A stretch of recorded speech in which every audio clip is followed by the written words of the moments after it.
serta lingkungan hidup. Tujuan Saka Kalpataru adalah membentuk generasi muda yang ramah pada lingkungan hidup. Saka Kalpataru terdiri atas 3 krida, yaitu krida 3R, krida perubahan iklim, dan krida konservasi keanekaragaman hayati.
Secara umum, sampah dibagi menjadi 3 jenis, yaitu organik, non-organik, dan B3.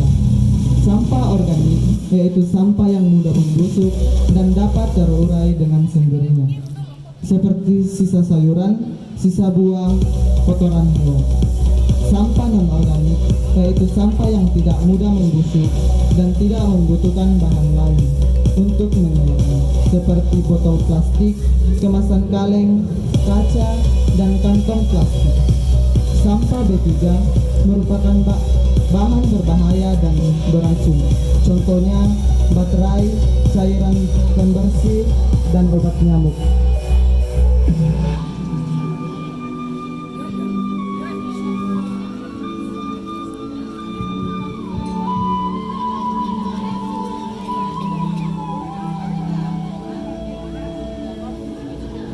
Yeah.